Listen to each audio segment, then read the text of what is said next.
just give us a bit of the whispering level. Okay. To fully appreciate our next wonder involves getting up at the crack of dawn on a freezing cold day. And you've got to be really, really quiet in case you spook them. That's lovely. I wish we were taking that. We did. Oh, good. I'll just do it again. I can do it again. Okay. Okay. Now, to fully appreciate our next wonder involves getting up at the crack of dawn on a freezing cold day. And the next thing you have to... Oh, sorry.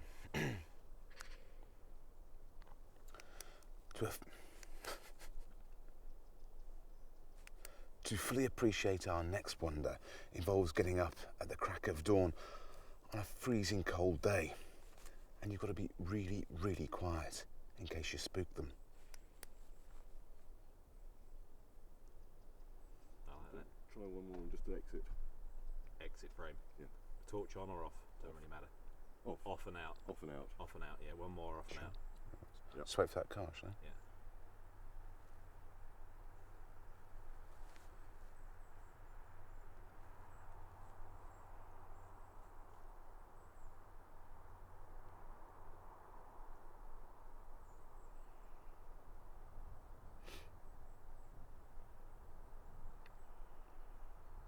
A few seconds.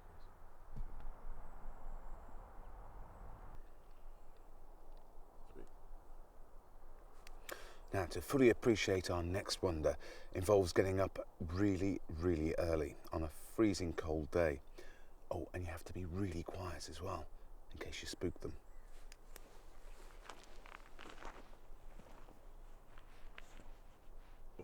That was a long time ago.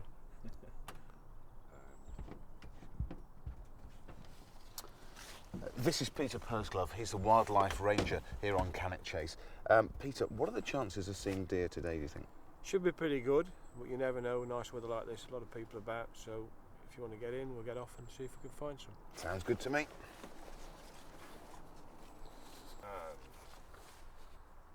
Sweet.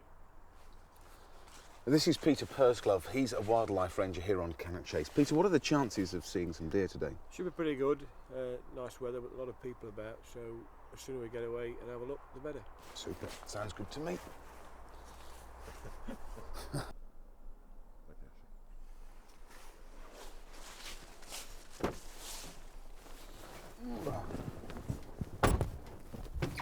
When you go off, just go. You're going to go left or right at the top. We'll go up that left. Just wait round the corner for us. I'll just pull on the grass for you. Brilliant. You want us to drive off? Okay.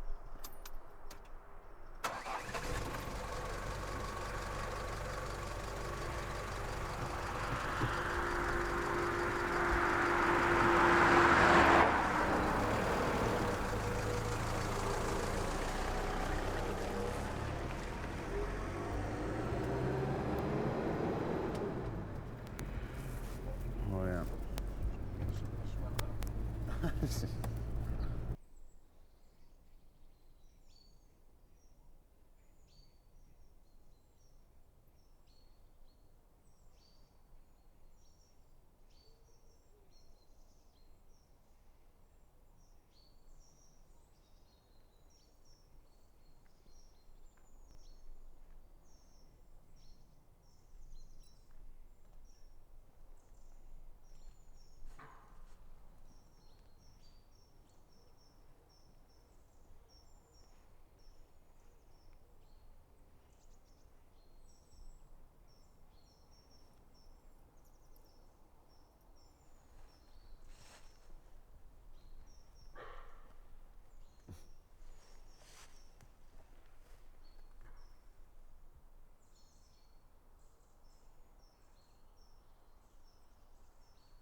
looks like they spotted us and they've moved off there. Yeah, they've just gone into the bracken there where we can't see them, but if we just go down the road a little bit, there should be some more just on the edge there.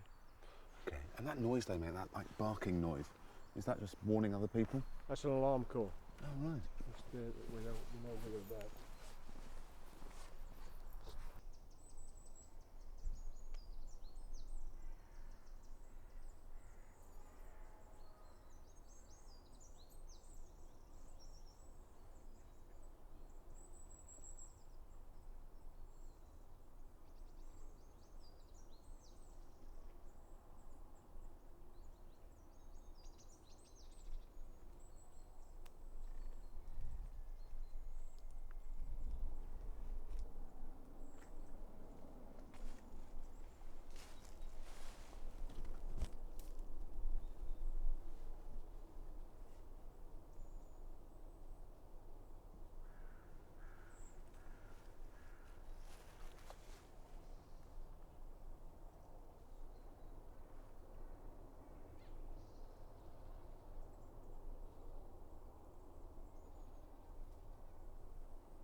What can you see there, Peter?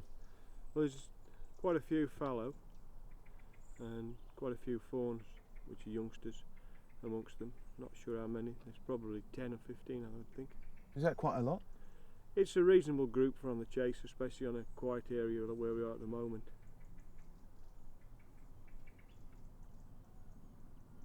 And what are their feeding habits? I thought they were nocturnal creatures. Well, at the moment, they're in all the hardwoods. There's an hardwood strip here on the edge of the chase. Quite a lot of oak trees and beech trees, and they're eating the oak beech mast and the oak fruits, which are acorns. Right. We've got quite a lot of them this year, so they're busy getting fat for the winter. About the noises they were making, there was the young Squeaking and the squeaking, yakking. and then there was the almost like a bark back at the other place which you mentioned, which we probably use from up there, but get cover for that as well. And what's that sort of squeaking noise?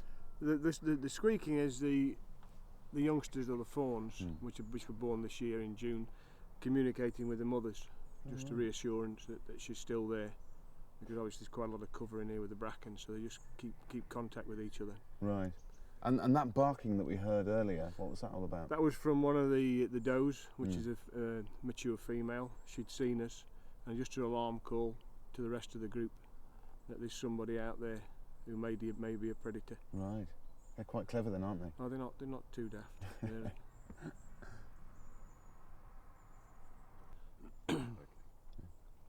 And I saw one as though it was limping there. What's that about? It's more than likely an old injury from being hit by a car on the road. It's a big problem on the chase, is road traffic accidents involving deer. We average probably three a week. As many as that? Yeah. Because, I mean, I'm as guilty as perhaps the next person, because you see the signs, don't you? Deer may be roaming in this area, sort of slow down. But to be honest, I've never seen one on the road before. Yeah, but there's plenty there. The thing is that most of the chase is used by people going backwards and forwards to work on a daily basis, so I think they get complacent. And the way the roads are constructed, they seem to be rather straight, so they encourage fast speeds. Right. And people are just wanting to get to work and back, and that's all they're thinking about, and they tend to forget about that there's wild animals out there, not just deer, there's foxes and badgers, which are quite large. Yeah. And the deer tend to be in groups like we've seen, probably 14, so they'd probably see the first one cross And not expect the rest of them to come and then across. as they go past, there'll be another half a dozen run out, and it's it's too late then. Yeah. Oh, what a shame. And speed, actually. And then I noticed one was limping. Yeah, that's probably been injured by a car on the road, which is quite a big problem on the chase. Yeah, I mean, I've always seen this sort of signs, and I'm probably as guilty as the next person, because you see the signs, but I've never actually seen a deer ever on the road. Well, there's plenty out there, and that's half the problem. People driving backwards and forwards to work, the majority of the drivers on the chase are local people, and they're just interested in getting to work and back from work, and they mainly traveling at high speeds, so they don't always see the deer, and they're in groups like we've seen here, probably 14. First one comes across, the driver will see it, and the next one They don't expect the others. No. Oh, what And a the shame. squeaking question, Okay. What's that squeaking noise? That's the fawns, or this year's youngsters, communicating with the mothers. And that sort of yakking, that barking noise that we heard earlier, what was that? That's a mature female who'd seen us, and it was an alarm call to alert the rest of the group that there's maybe predators about.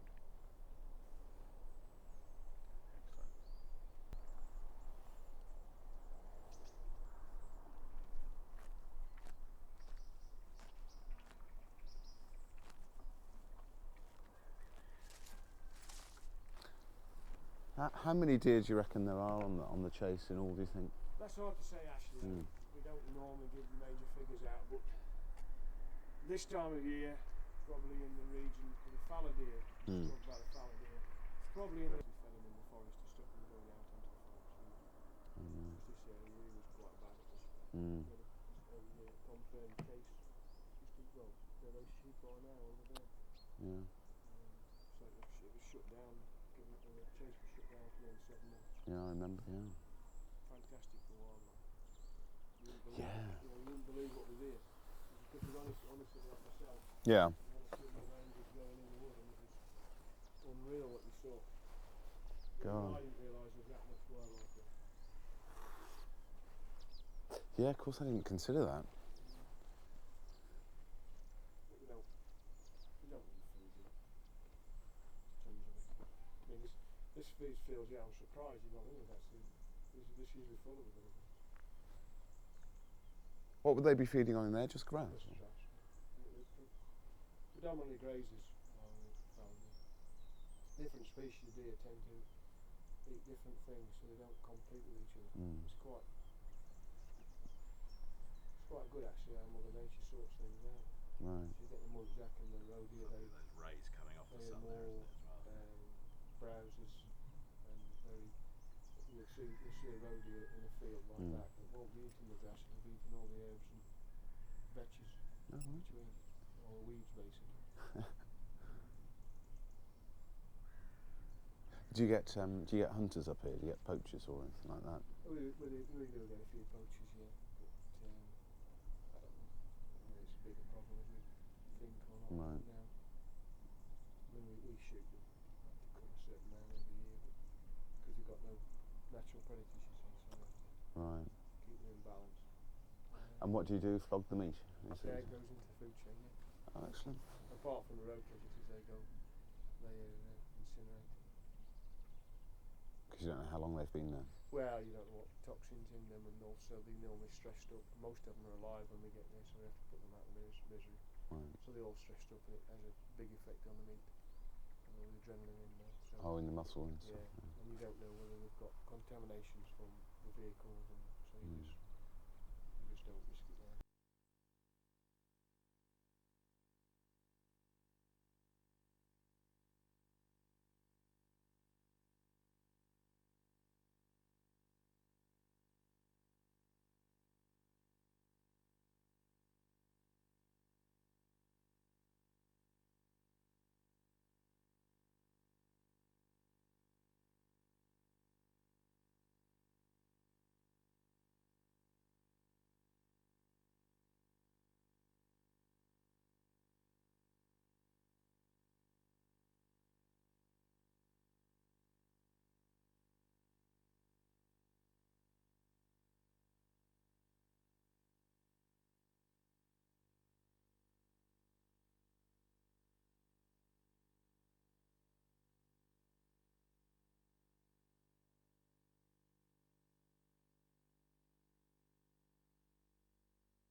Come on, guys, straight on, straight on, straight on.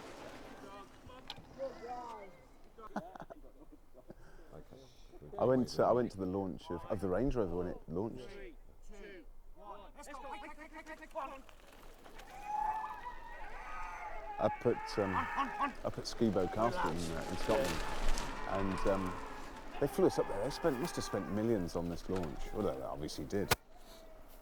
But the thing gave us all brand new cars, all these journos, and a couple of days. You just follow the sat nav. They'd all pre-programmed it, and some of the stuff that car did, it's unbelievable. And I thought, oh, I've got to have one of these one day. I didn't expect to get it this year because I didn't think I'd worked hard enough. But I went for a because I had, as I say, I had a disco, and I wanted a newer one, and they talked me into having one. I thought, oh, fuck it, I might as well. But it's not gone off road yet. Now, when they were doing the final tests on it before it came out, which would be 2 years ago now, Yeah. they brought it on and rang up so we wanted different areas to test it. So they came here, and myself and my boss, he had it in the morning, I had it in the afternoon. And we wanted to see if we get it stuck, so we both got it stuck. He got it stuck on some stumps. Weren't we? Okay. Speed. Well, there's also some non-native wildlife here as well, isn't that right? Eh? Eh?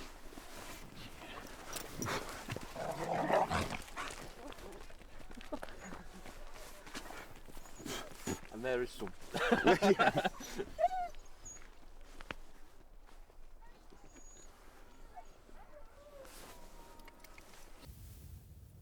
tell us when, Richard. Okay. Yeah.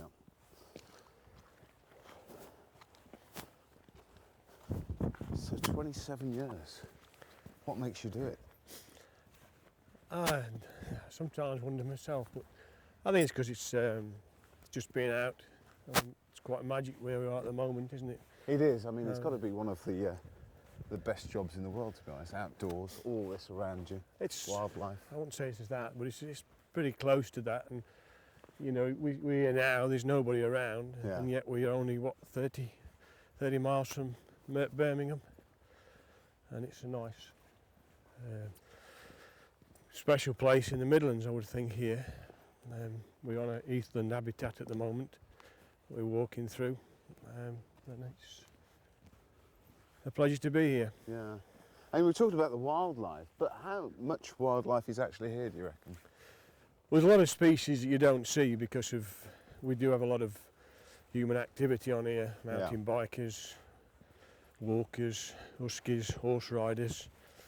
Lots of events on here, so there's a lot of people use it. Yeah. And there's a lot of the wildlife, the smaller stuff, like the reptiles. So you've got snakes, lizards, which live in this heathland habitat, which you don't actually see a great deal of because they scurry away before us humans get near to them.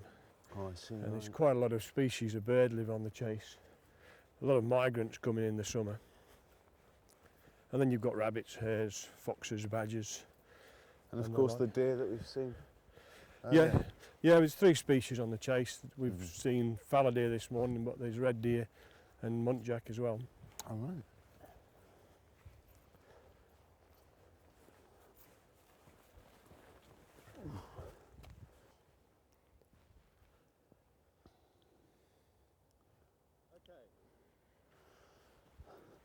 And you were saying during the foot and mouth crisis, when Cannock Chase was closed down to the public, that's when you saw the most wildlife. Yeah, it was quiet. It was closed down for 6 months, I think.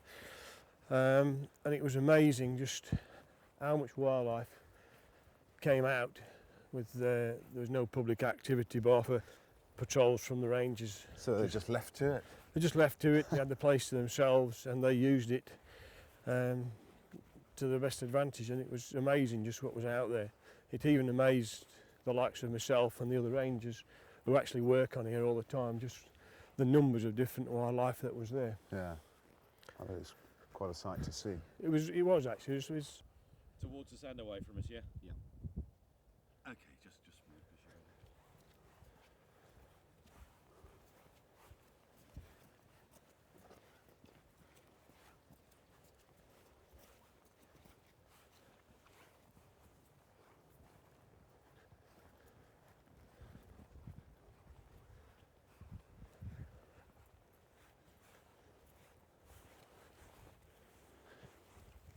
Them girly boots you got on there. It's me motorbike.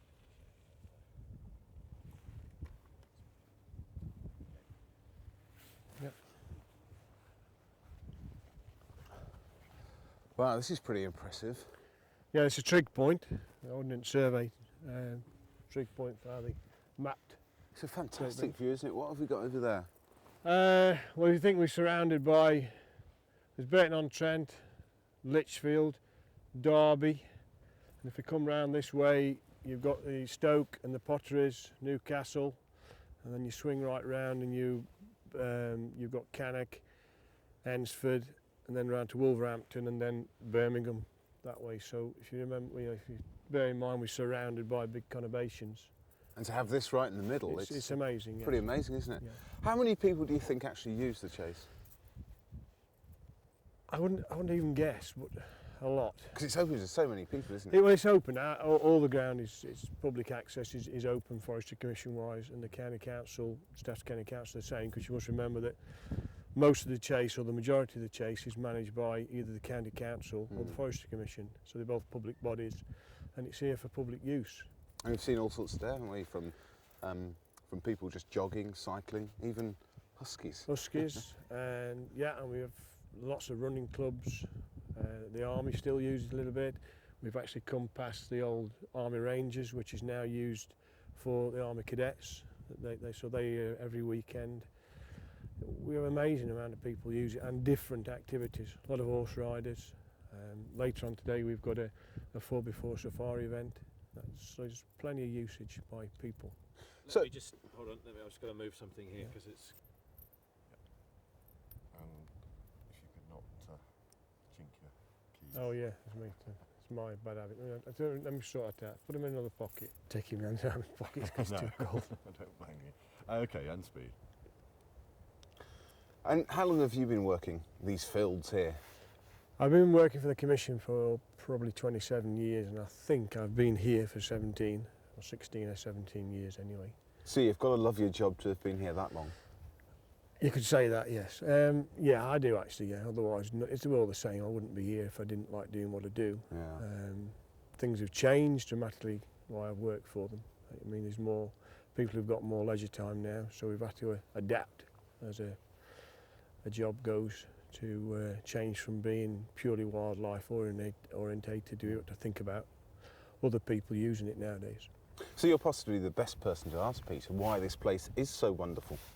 Well, it's in some ways it's a small wilderness area. I mean, for people from the middle of Birmingham, it seems vast, but to somebody like myself who's worked in the countryside all my life, it's only a small piece, but it's still a large area of very important habitat in the Midlands, and it's here for people to use. That's the beauty about it. It's open and they can use it, and as long as they don't abuse it and appreciate what they've got, then we welcome them with open arms.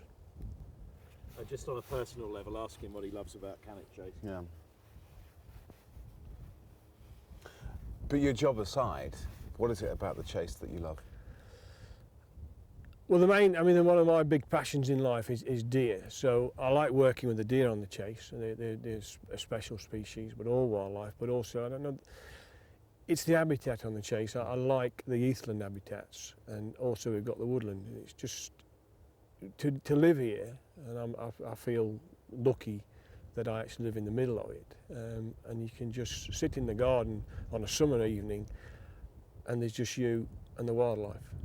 And even though I only live probably 2 miles from the centre of Rugeley, it's still a magic place.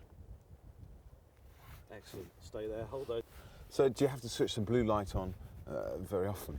On the back of the truck, yes. When we attend in RTAs with deer at night time, it's there as a safety measure, because people tend to spend so much time in the vehicles in a big rush, and they don't really take any notice of a orange light. So that's why we have the blue lights on. Right. And it's a special agreement we've got with the Staffordshire Police that we have them on. Right, safety. Once when I was living in London, but I ran out of money and it was the first luxury to go.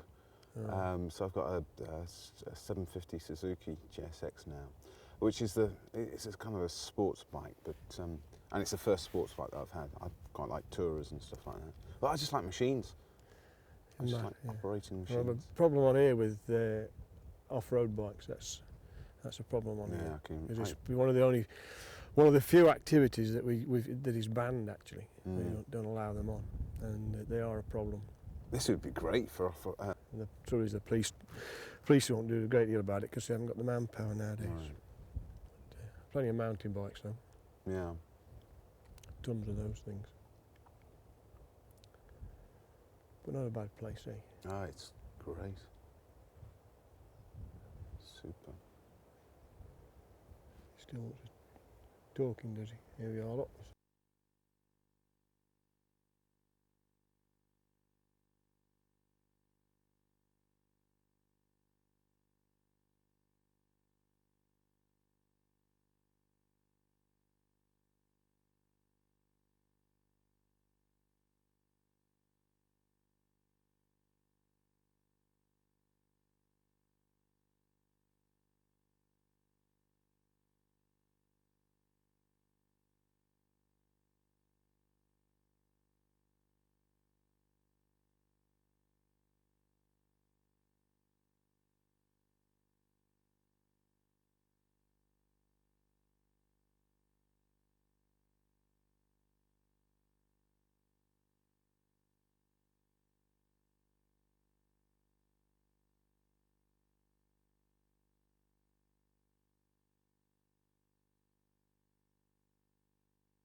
Okay. Just as many as you can remember. Okay, yeah. So what can we see from this vantage point? Back of it, Ash, sorry. Oh, I'm sorry, I'm creeping in. Catching that. Yeah. Sorry. Okay. So Peter, what can we see from this vantage point? Well, I suppose you can see a long way just how far we can, but we're surrounded by big conurbations. Sort of behind you is probably going up towards Stoke and the Potteries, and over the other side in front of you, you're looking down towards Burton-on-Trent and then Derby. And on your right side, you're over towards Birmingham, and on your left side, I suppose, there's quite a big chunk of countryside between there and probably towards Sheffield. And Cannock Chase, right slap bang in the middle of all Right these in the middle of all huge that. cities. Yeah, and Quite large industrial. amounts of people, and it's here for them all to use. How many people do you think use the Chase? I haven't got a clue. I wouldn't even hesitate to guess, but a lot. It gets used by all sorts of people, from walkers, dog walkers, horse riders, mountain bikers. We have the specialist things like we've seen today, which is the Huskies. Clubs come here doing various events. So it's well utilised, isn't it? It's very well utilised, and so it should be. That's what it's here for. As long as they appreciate what they've got and they look after it and don't abuse it, then it's fine by the Forestry Commission and the County Council. And your job seems like an ideal job. Out in the open, all this, on your doorstep. Beats an office, doesn't it? Yeah, but unfortunately, actually, I spend a fair bit of time in the office as well. But yeah, I do spend a lot of time out here. A lot of time when people aren't about, early morning, late evenings, looking at the wildlife, just monitoring it. So you're possibly the best person to ask, Peter. What's so special about the place? Why is it so wonderful? Because it's a relatively wilderness place right in the middle of England, really, and it's special for that reason alone. You get a lot of different wildlife here, and you can still get away from other people if you want to, if you know where to go and what times to go. So you get a feeling of being out there in the wild. And then the personal question, Ash. You know what, from a personal Oh yeah, point yeah. of view, So. I love my friends about the Oh, No, I am expecting Bad it. management, eh? he's getting the breakfast in. Love it. Yeah. But your job aside, Peter, why do you love it? I feel honoured and privileged that that's why I spent my life in the countryside, but I've ended up here. I live in the middle of the Chase, and even though we're surrounded by large conurbations, in the middle of the summer or even in the winter, I can sit in my garden, Yeah. I can have deer in the garden, and it's just a nice place to be. I can see why, yeah. And that's as easy, that's as simple as I could make it. It's hard to describe, but it's just magic. And there's one other question that strikes me, but perhaps we should get favouring Peter. Yeah. And that is, what you said you're well, yeah, it's I fine by can me. mention that. We can mention that. You can't these days, can you? Yeah, I can. I Bloody can. ridiculous. I don't mention anything. Good. upset the bosses, but never mind. Eh? Sweet. And your true passion, you said, is the deer. Why? Well, I've spent a lifetime really being involved in the management of deer. I know some people find it a bit strange, but part of that management involves shooting them.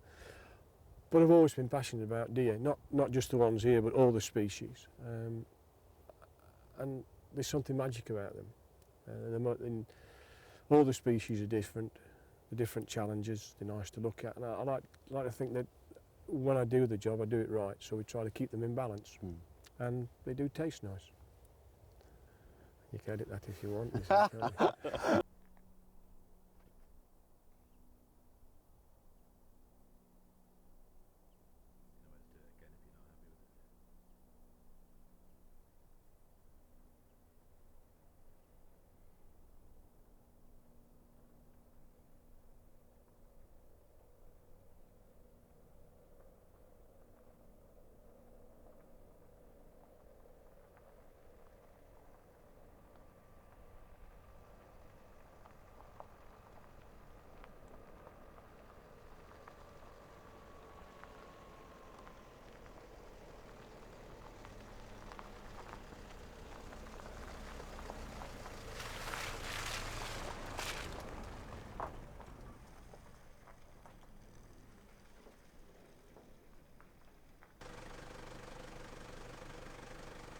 Okay.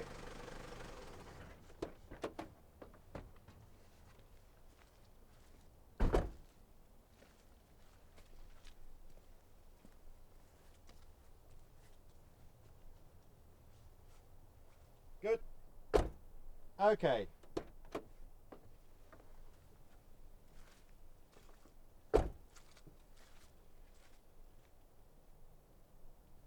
Good. We've just got to get a few GVs while we're up here. Time for some fresh air.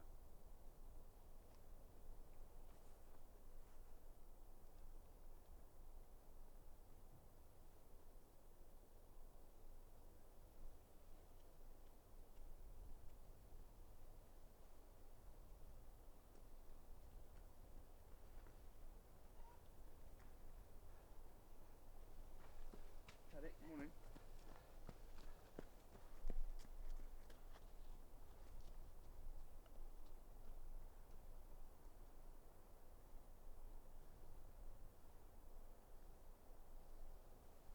Army cadet thing.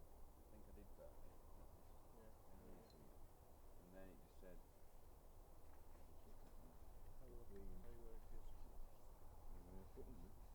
I think it said between the rifle range and.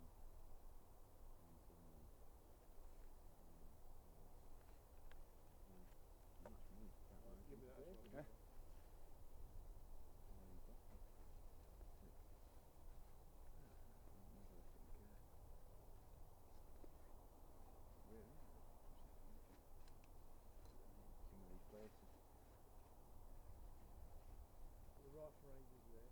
Right.